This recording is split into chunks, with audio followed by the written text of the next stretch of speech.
Hello and welcome. It's 10 a.m. on Wednesday, the 9th of July. You're tuned into our mid-morning newscast here on ARIRANG TV. Let's take a look at what's making the headlines. Typhoon Neoguri slams into Japan's southern islands, packing gusts of up to 250 kilometers an hour. A typhoon advisory has been issued on Korea's southern Jeju Island. Over 200 millimeters of rain is forecast over the next 24 hours. North Korea fires 2 short-range ballistic missiles into the East Sea. This despite repeated calls from Pyongyang for both Koreas to refrain from hostile acts. Plus, Germany thrashes host nation Brazil 7-1 to advance to the World Cup final, where they'll face Argentina or the Netherlands. But our top story this morning, packing a major punch. Typhoon Neoguri is bringing 250 km/h wind gusts. This is the equivalent to a Category 5 hurricane in the US and heavy rains to Japan's southern coastline. The storm, which has killed at least 2 people in Japan, has forced hundreds of thousands on the island of Okinawa to leave their homes and seek shelter. A typhoon advisory has also been issued for Korea's southern Jeju Island. Officials are warning residents to prepare for heavy rain, strong winds and high waves. Shin Se-min starts us off. Bringing heavy winds and rain, Typhoon Neoguri is turning northward towards mainland Japan. It's also directly influencing waters off Korea's southern Jeju Island. The Korea Meteorological Administration issued a typhoon warning over the waters Wednesday morning, saying the storm will bring torrential rain and high winds. According to the alert, Jeju Island could see up to 30 millimeters of rain per hour with the wind gusts of up to 20 meters per second. The strongest typhoon so far in the 2014 Western Pacific season was at its most powerful when it passed Okinawa on Tuesday. At least 2 people have been killed and more than a dozen injured. Japanese officials have issued the strongest warning to residents in the typhoon's path, and over 500,000 people on the islands were forced to seek shelter. All domestic flights to and from Okinawa have been canceled until further notice, and over 95,000 households in the region have no power. Neoguri has lost some of its intensity from its original status as a super typhoon, but it still remains intense, packing gusts of more than 250 kilometers per hour. Neoguri will directly affect Jeju on this Wednesday and make landfall on Japan's Kyushu Island late Wednesday local time. Shin Se-min, ARIRANG News. North Korea fired 2 short-range ballistic missiles into the East Sea earlier this Wednesday morning. South Korea's Joint Chiefs of Staff says the projectiles, suspected to be Scud missiles with a range of 500 kilometers, were launched at around 4 a.m. Korea time, that's around 6 hours ago, from the western Hwanghae-do province, and was done so without an earlier warning. This is the first time, in fact, the North has test-fired missiles from its western coast, passing overland to the east, but it marks the 13th launch so far this year. The South Korean military has heightened its vigilance and beefed up its military readiness against any additional provocations from Pyongyang. Japan plans to use drones to boost its maritime surveillance capabilities to better respond to natural disasters and to improve security around its remote islands. According to the Nikkei Shimbun on Tuesday, the Japanese government is looking to deploy 2 high-altitude, long-range drones to be used with an existing satellite-based monitoring system. The drones will cruise over designated areas above waters at an altitude greater than 15 kilometers, a height, in fact, where they will be unaffected by weather and they'll be able to fly for up to 72 hours. The plan comes amid what Japan says is China's aggressive expansion of maritime presence and follows a series of intrusions by Chinese vessels into Japanese waters. Now, back here in Korea, and the fallout from April's Seoul-ho ferry disaster continues to dominate domestic politics nearly 3 months now after that fateful day. The findings of the country's state auditor are likely to stir this debate even further after it said on Tuesday that lax government regulation, disaster control failure and corruption by some government officials had a very big part in the accident. Park Ji-won reports. It's around 3 p.m. on April 16th, about 6 hours after the Seoul ferry first encountered trouble. Officials from the Coast Guard and a rescue team communicate about the situation at the accident site. 이번에 식별 공기통 없나? 공기통? 공기통은 뭐 안 가져간다. 그래, 그 기본적인 것 같은. 차가 이제 그 카렉터로 더 타고 가기 때문에 이래저래 장비를 좀 많이 실을 수 없는 상황이라서. Rescue teams did not even have enough boats to take to the scene of the accident. 이동할 수 있는 배가 없다네 지금. 배가 없고. 뭐 그거하고 지금 뭐 그냥 연락을 취업하면 연락은 잘 안 되고요. These soundbites were made public during the ongoing parliamentary probe into the ferry disaster. They add credence to the criticism that authorities wasted precious time in the early hours of the accident because they weren't prepared.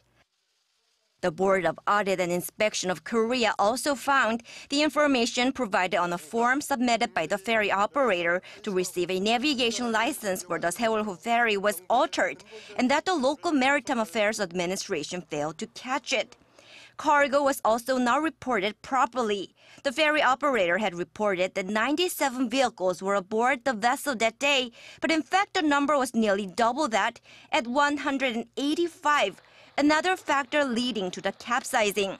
Some Coast Guard officials stand accused of receiving kickbacks just days before a regulations committee convened to make a determination on the Seoul-Ho's license. From corruption and lax oversight to failed rescue efforts, the combination of factors were deadly.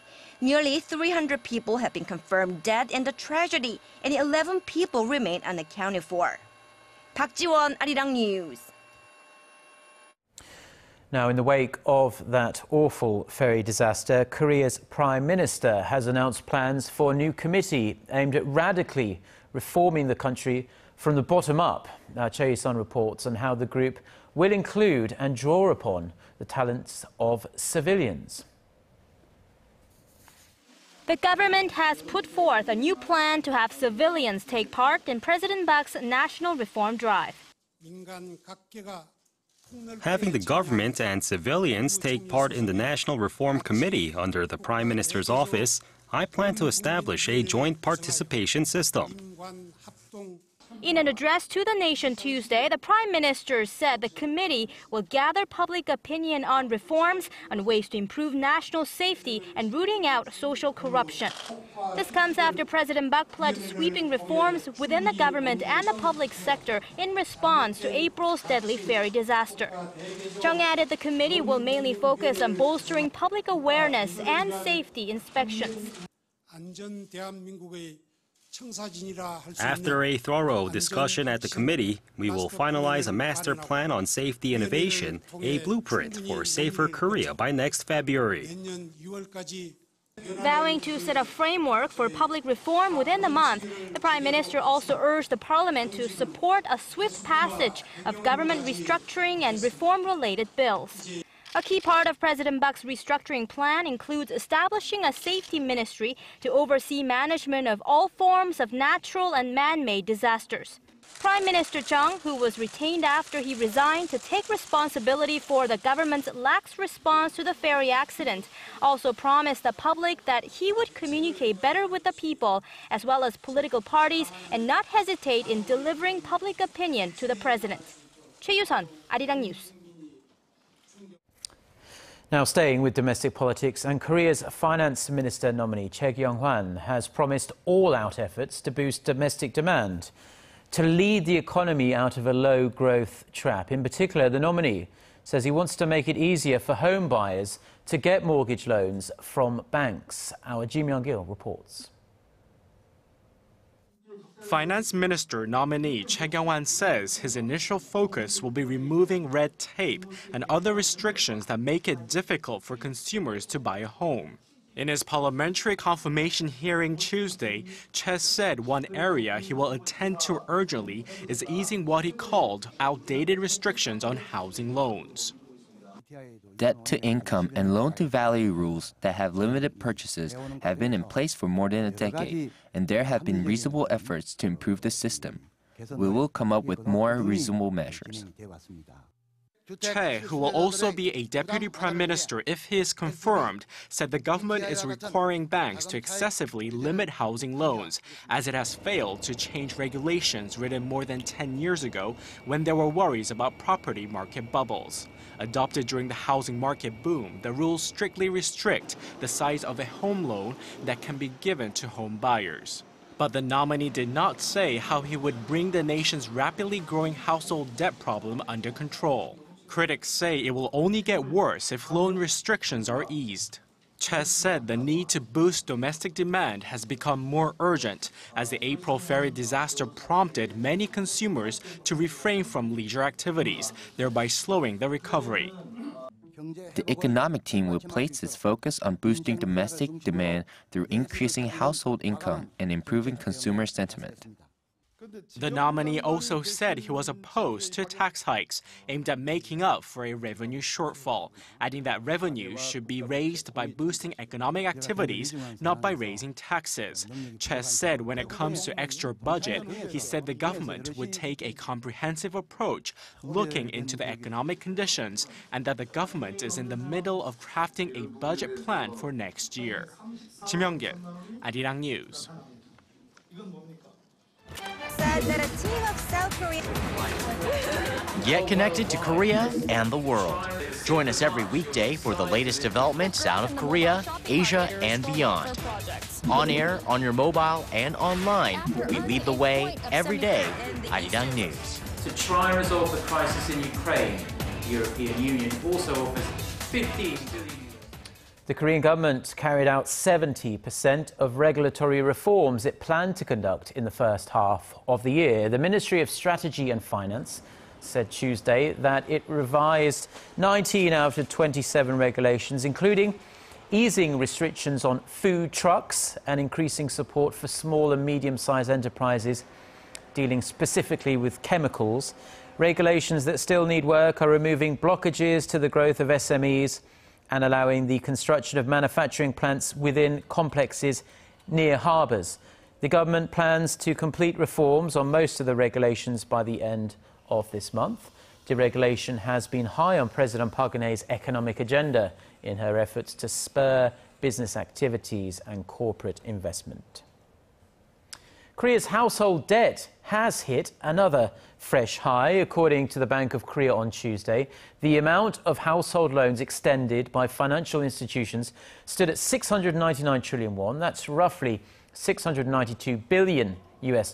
This as of the end of May. That's up almost $3.8 billion from the previous month.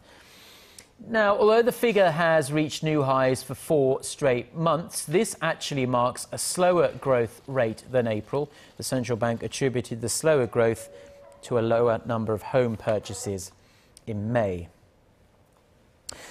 Now, with Chinese President Xi Jinping's recent visit to Seoul and a slew of economic deals freshly inked, it would be fair to say that the economic relationship between South Korea and China has never look better than it is now. You only need to look at the numbers. Korea's two-way trade with China was well over $200 billion last year, far exceeding the combined value of Korea's trade with the US and Japan. Connie Kim reports on the rapidly expanding economic and business relationship.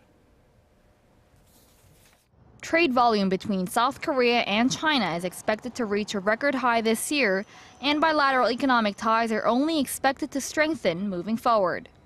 Trade between the two countries jumped 50-fold from 1992 to last year to $270 billion US.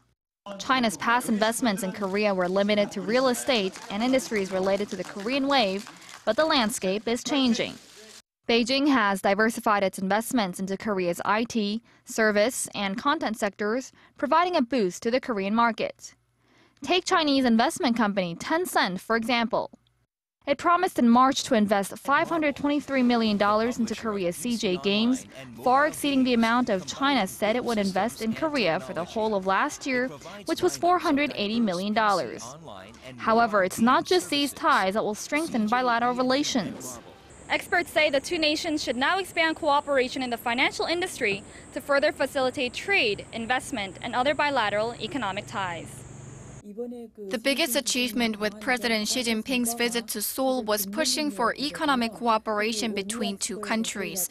By allowing direct trading between the won and the yuan and allowing Korean companies to directly invest yuan in China's stock and fund market, it will create another yuan market that will facilitate bilateral cooperation. And in the face of an influx of Chinese money and a bigger business presence in the country, experts say Korea must maintain its source technology and develop a competitive edge in the service industry. Connie Kim, ARIRANG News.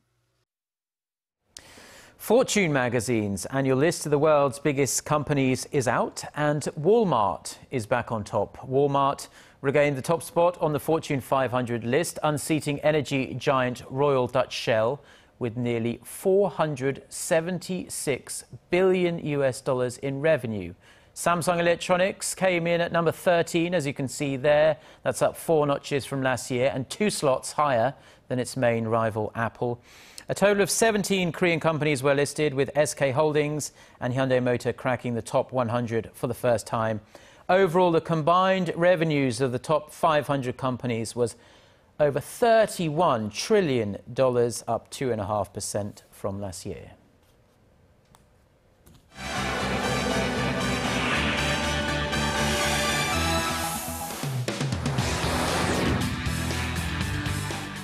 Time now for a look through the international headlines we're following on this Wednesday morning. For that, we turn, as always, to our Eunice Kim standing by at the news centre. Good morning, Eunice. Hello, Mark.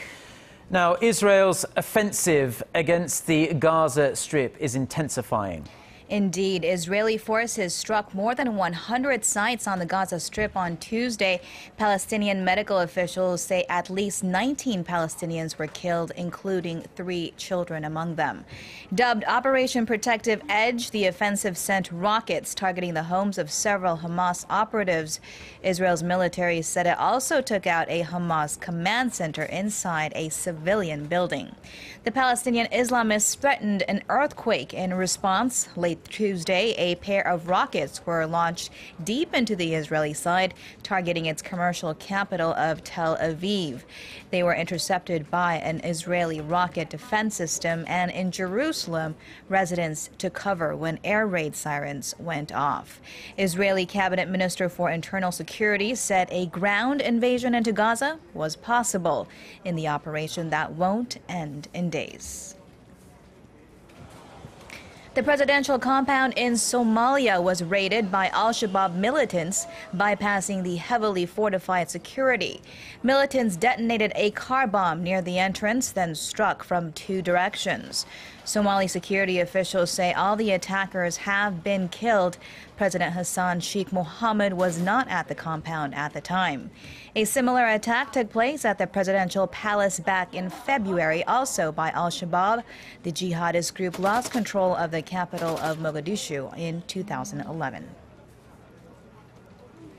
U.S. President Barack Obama has asked his Congress for $3.7 billion to deal with the humanitarian crisis of mass child migration from Central America.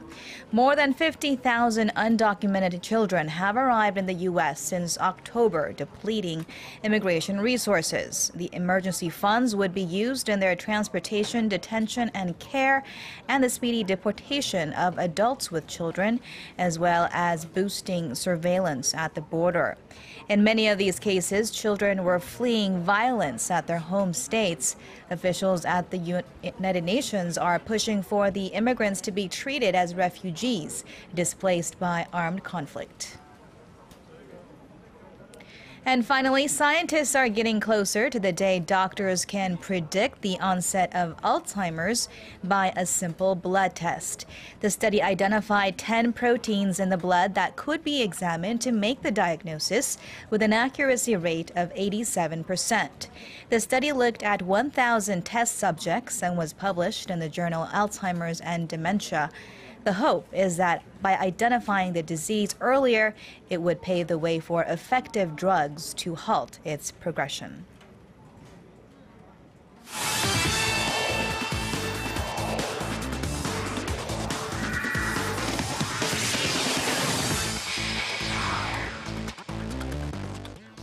And a good Wednesday morning to you all as we kick things off with the 2014 Brazil World Cup as the semifinals match began earlier today, starting off with the host nation Brazil and Germany. So let's take a look at the highlights. Of course, Brazil without their stars Neymar due to his injury and Thiago Silva after the yellow card accumulation, as Germany takes advantage quickly as Thomas Müller scores off of a corner in the 11th minute as Germany goes up 1-0 early on. And then in the 23rd minute, Brazil defense collapses once again as Miroslav Klose sends one past Julio Cesar, breaking the record set by the Brazilian Ronaldo for the most overall goals in the World Cup. But we're not done yet. Toni Kroos scores shortly after, once in the 24th and then again in the 26th, breaking it wide open with a 4-0 lead. 29th minute, Sami Khedira contributing to the German barrage, 5-0. Now in the second half, not as many goals, but Germany just can't stop scoring as Andre Schürrle scores not only once, but twice in the second half. Now Oscar does score late in the match, but not going to help as Germany crushes Brazil 7-1 to advance to the World Cup final. And staying with football this time with the South Korean striker Park Ju-young, who's been heavily criticized over his lack of form during the Brazil World Cup. Now, despite all that, he's still linked to a move to the Turkish Super League. Now, Bursaspor FC, who's been looking for a striker this summer, is currently in talks with the South Korean striker, according to several reports from Turkey. And this move is made possible with the fact that the current Bursaspor manager, Şenol Güneş, has managed Park Ju-young before when he coached FC Seoul from 2007 to 2009. Although the move has not been confirmed just yet, it's speculated that it will happen real soon. And now moving over to some Tuesday night's KBO action, the Kia Tigers win one over the SK Wyverns 10-6 with Samsung shutting out Lotte 4-0, and the Nexen Heroes crushed the Hanwha Eagles 17-3 thanks to an 11-run third inning. Meanwhile, let's take a look at the highlights between the Tucson Bears and the LG Twins. Of course, going into the game here, Chung Soo-bin leads off with a drive to deep right field and gone, a leadoff home run, giving Tucson the early 1-0 lead. Second inning, Choi Jae-hoon at bat and RBI triple to right center. Kim Jae-ho scores, and it's 2-0 before Chung Soo-bin with an RBI bunt single, giving Tucson the 3-0 lead. When the bottom of the inning, Choi Eun-sung with an RBI single to left center cuts the deficit to 3-1 before Chae Kyung-chul at bat plunks one to right, making it 3-2. When the third inning, Oh Jae-won increases Tucson's lead with an RBI single to right as Tucson takes a 4-2 lead. And if you thought that's all the offense for the night, wrong, because after 22 runs and 36 hits between the two teams, the Tucson Bears come out on top as they beat the LG Twins 14-8, your final score. And now finishing things off, but staying in the KBO, some good news for all you KBO fans who've been sick of all the blown calls by the umpires, because a video replay system might be used starting in the second half of the season. Now, with the directors of the 10 KBO teams meeting in Incheon on Tuesday, they have agreed to the league using the video replay system on safe or out, fair or foul, and catch or no catch calls that might have been miscalled by the umpires. While the managers of the KBO teams will also meet to finalize this new rule, once in effect, it will be implemented after the All-Star break. And that's going to wrap it up for me. This has been SJ. Have a great rest of the day and see you guys again for your sports needs.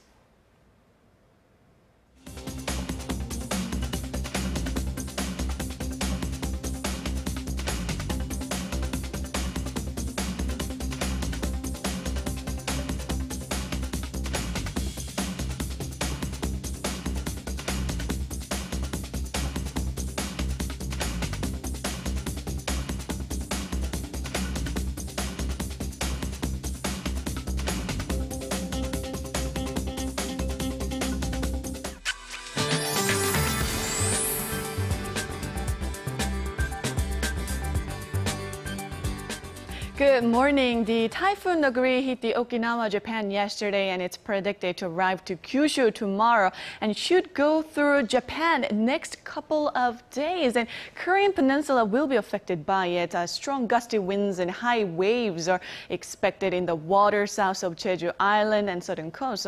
So as we can see, typhoon watch and advisory have been issued in Jeju and the surrounding areas. And it will also rain heavily on Jeju as well. Jeju could see up to 200 millimeters of rainfall throughout the day, while the rest will receive moderate to heavy showers during the day. But for the upper provinces, we'll continue to have those soupy conditions. Temperatures will hover over 30 degrees Celsius, and with the rain, it will feel quite humid. So please do keep that in mind, and let's take a closer look at the readings for today. The high in Seoul will rise to 33, while Busan will make it to 27 this afternoon. And for other regions, it looks like down on Jeju and Daejeon should see a high of 26 and 30, and Dokdo will reach 28. Well, please stay alert, and I'll be back with more updates after 10. Thank you very much, Jiyeon, for the weather there. And that's all we have for now. We'll be back with another newscast at noon Korea time. Until then, goodbye.